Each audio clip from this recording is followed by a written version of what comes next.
Yes, ഇപ്പോൾ വരുന്ന ഏറ്റവും പ്രധാനപ്പെട്ട ഒരു വാർത്തയിലേക്കാണ് പോകുന്നത്. വെടിനിർത്തൽ അംഗീകരിച്ച് ഹമാസ്. ആദ്യഘട്ട വെടിനിർത്തൽ 60 ദിവസത്തേക്കാണ്. ഇത്തരത്തിൽ 2 ഘട്ടങ്ങളായിട്ടായിരിക്കും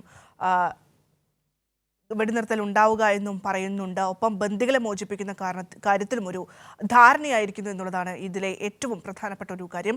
ഇപ്പോൾ ആദിൽ ചേരുന്നുണ്ട് ന്യൂസ് ഡെസ്കിൽ നിന്ന്. അതായത് ഈജിപ്തും ഖത്തറും ഒക്കെ തന്നെ വലിയ രീതിയിൽ ഇതിൽ ഇടപെടലൊക്കെ നടത്തിയിട്ടുണ്ടായിരുന്നു. ആദ്യഘട്ടം നോക്കുമ്പോൾ ഇന്ത്യ അടക്കമുള്ള രാജ്യങ്ങൾ ഇതിൽ മധ്യസ്ഥത വഹിക്കുന്നുണ്ടായിരുന്നു. എത്രയും വേഗം വെടിനിർത്തൽ ഉണ്ടാകണം എന്നൊരു ആവശ്യം ഉന്നയിച്ചിട്ടായിരുന്നു ഈ ചർച്ചകളൊക്കെ പുരോഗമിക്കുന്നുണ്ടായിരുന്നത്.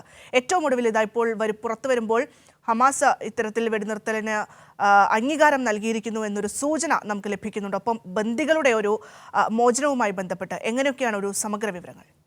ഭദ്ര സൂചിപ്പിച്ച പോലെ തന്നെ ഹമാസ് വെടിനിർത്തൽ അംഗീകരിക്കുന്നതായിട്ട് ഉള്ള വാർത്തകളാണ് പുറത്തു വരുന്നത്. അതായത് ഈജിപ്തും അതുപോലെ തന്നെ ഖത്തറും മധ്യസ്ഥ വഹിച്ചുകൊണ്ടുള്ള ചർച്ചകളുടെ ഭാഗമായിട്ട് ഹമാസ് വെടിനിർത്തൽ അംഗീകരിക്കുന്ന ഒരു സാഹചര്യത്തിലേക്ക് എത്തിയിരിക്കുന്നു എന്നുള്ളതാണ് ഏറ്റവും ഒടുവിൽ പുറത്തു വരുന്ന വാർത്തകൾ. നമുക്കറിയാം, കഴിഞ്ഞ ഒട്ടനവധി വർഷങ്ങളായി ഗാസയിൽ നടക്കുന്ന അതിക്രമങ്ങൾക്ക് പരിഹാരം എന്നുള്ള നിലയ്ക്ക് ഒരു പലതരത്തിലുള്ള പല മേഖലകളിൽ നിന്നും പല ഇടങ്ങളിൽ നിന്നും ഈ പറയുന്ന പ്രശ്നപരിഹാരത്തിന് വേണ്ടിയിട്ടുള്ള ശ്രമങ്ങൾ പല രീതിയിൽ നടക്കുന്ന ഒരു ഘട്ടത്തിലെല്ലാം ഇസ്രായേലിൻ്റെ ഭാഗത്തു നിന്ന് വന്നിട്ടുള്ള പ്രതികൂലമായിട്ടുള്ള സമീപനങ്ങൾ തന്നെയാണ് ഈ വിഷയം വലിയ സങ്കീർണതകളിലേക്ക് കൊണ്ടെത്തിച്ചിട്ടുള്ളത്. അതിലേറ്റവും പ്രധാനപ്പെട്ടിട്ടുള്ളതാണ് ഏറ്റവും ഒടുവിൽ കഴിഞ്ഞ ദിവസം വന്നത് ഈ ഗാസ സ്ട്രിപ്പിനെ മുഴുവനായിട്ടും കീഴടക്കുന്നതിന് വേണ്ടിയിട്ടുള്ള ഒരു വലിയ പദ്ധതിയെ ആസൂത്രണം ചെയ്യുന്നൊരു പ്ലാനിലേക്കെല്ലാം ഇസ്രായേൽ പോകുന്നൊരു സാഹചര്യം ഉണ്ടായിരുന്നു. അതും കഴിഞ്ഞ് ഏറ്റവും ഒടുവിലാണ് ഇപ്പോൾ നിലവിൽ ഏറ്റവും സുപ്രധാനമായിട്ടുള്ള ഒരു വെടിനിർത്തൽ കരാറ് അല്ലെങ്കിൽ അത്തരത്തിലുള്ള ഒരു ചർച്ചയിൽ അനുകൂലമായിട്ടുള്ളൊരു സാഹചര്യം ഹമാസിൻ്റെ ഭാഗത്തു നിന്ന് അനുകൂലമായിട്ടുള്ളൊരു സമീപനം വന്നിരിക്കുന്നു എന്നുള്ളൊരു കാര്യമുള്ളത്. അതുപോലെ തന്നെ ഏറ്റവും പ്രധാനപ്പെട്ടിട്ടുള്ളതാണ് ബന്ദികളുടെ മോചനവുമായി ബന്ധപ്പെട്ടിട്ടുള്ളത്. ഈ ബന്ദികളുടെ മോചനം 2 ഘട്ടത്തിലായിട്ടായിരിക്കും നടക്കുക എന്നുള്ള സൂചനകൾ കൂടി പുറത്തു വരുന്നുണ്ട്. ആദ്യഘട്ടത്തിൽ ഈ പറയുന്ന 60 ദിവസത്തോളം നീണ്ടു നിൽക്കുന്ന ഒരു വെടിനിർത്തൽ കരാറിനാണ് ഹമാസ് അംഗീകരിച്ചതായിട്ടുള്ള വാർത്തകൾ പുറത്തു വരുന്നത്. അതിൽ ആദ്യഘട്ടത്തിൽ ഏകദേശം പകുതിയോളം ബന്ദികളെ മോചിപ്പിക്കാനായിട്ടും തീരുമാനമായി എന്നുള്ളതാണ് ഈ പറയുന്ന മധ്യസ്ഥത വഹിച്ചിട്ടുള്ള ഈജിപ്തിൻ്റെയും അതുപോലെ തന്നെ ഖത്തറിൻ്റെയും മീഡിയേറ്റേഴ്സ് വ്യക്തമാക്കുന്നത്.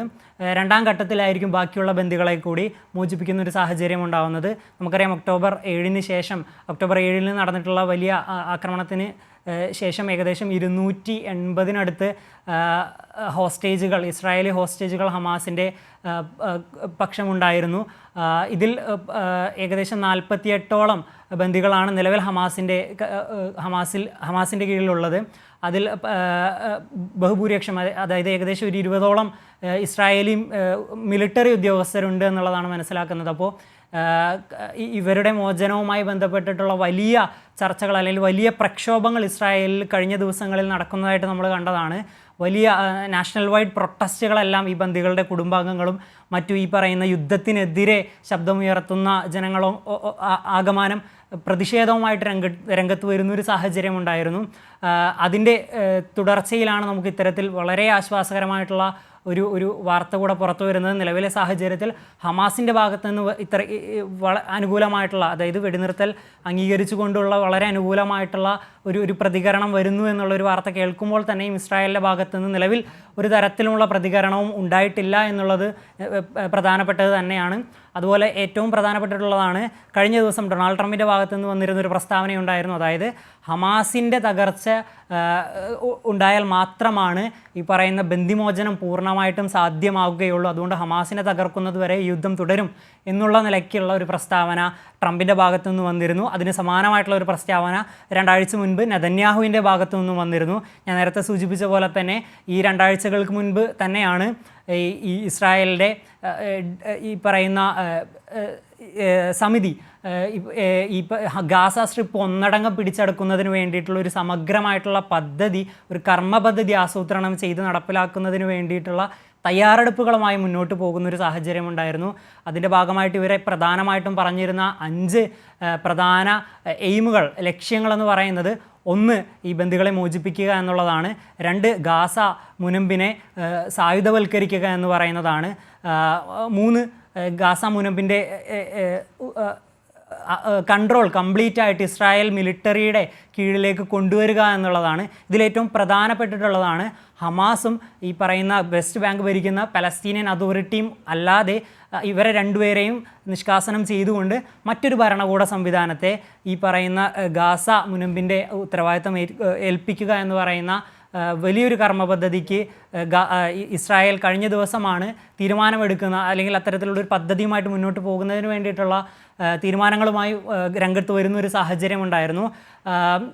അതുമായി ബന്ധപ്പെട്ട് ഏറ്റവും സുപ്രധാനമായിട്ടുള്ള ഈ വെസ്റ്റ് ബാങ്കിലെ, അതായത് ഒക്യുപ്പൈഡ് വെസ്റ്റ് ബാങ്കിലെ പ്രദേശങ്ങളെ കീഴടക്കുന്നതിന് വേണ്ടിയിട്ട്, അതായത് ആ പ്രദേശങ്ങളിൽ വലിയ രീതിയിലുള്ള സെറ്റിൽമെൻറ്റുകൾ നടപ്പിലാക്കുന്നതിന് വേണ്ടിയിട്ടുള്ളൊരു കർമ്മ പദ്ധതിക്ക് കൂടി ഇതിൻ്റെ തുടർച്ചയായിട്ട് അവർ ആസൂത്രണം ചെയ്യുന്ന ഒരു സാഹചര്യം ഉണ്ടായിരുന്നു. അത് ഇസ്രായേലിൻ്റെ ഫിനാൻസ് മിനിസ്റ്റർ തന്നെ അത്തരത്തിലുള്ളൊരു പ്രഖ്യാപനം നടത്തുന്ന ഒരു സാഹചര്യം ഉണ്ടായിരുന്നു. ഇതിൻ്റെ എല്ലാം തുടർച്ചയിലാണ് നിലവിൽ ഇസ്രായേൽ വലിയ രീതിയിൽ ഗാസയിലുള്ള അതിക്രമങ്ങൾ തുടർന്നു വരുന്ന ഒരു സാഹചര്യത്തിലാണ് ഒരു വെടിനിർത്തൽ പ്രഖ്യാപനവുമായിട്ട്. എന്തായാലും ഇനി ഈ വെടിനിർത്തൽ അത് ഇസ്രായേലിൻ്റെ ഭാഗത്തു നിന്നുള്ള പ്രതികരണം അത് എന്താകും എന്നുള്ളത് തന്നെയാണ് ഇനി ലോകം മുഴുവൻ ഉറ്റുനോക്കുന്നത്. കാരണം നമുക്കറിയാം, അവിടെ ഗസയിൽ നിലവിൽ അതിൽ സൂചിപ്പിച്ചതുപോലെ തന്നെ ഇസ്രായേലിൻ്റെ സൈന്യം അവിടെ തമ്പടിച്ചിട്ടുണ്ട്. അതുകൊണ്ട് തന്നെ ഇനി ഹമാസും ഇസ്രായേലും തമ്മിലുള്ള ഒരു ചർച്ചയുണ്ടാകും. അതിനുശേഷം എന്തായിരിക്കും ഇസ്രായേലിൻ്റെ ഒരു നിലപാട് ഈ കാര്യത്തിൽ എന്നുള്ളത് കൂടിയുണ്ട്. ഒരുപക്ഷെ ഇസ്രായേൽ സമ്മതിക്കുകയാണെങ്കിൽ 22 മാസങ്ങൾ നീണ്ടു നിന്നിരുന്ന ആ ഒരു പോരാട്ടത്തിനാണ്, അശാന്തിക്കാണ് വിരാമമാകുന്നത്. ശാന്തി പുലരട്ടെ എന്ന് പ്രത്യാശിക്കുന്നു.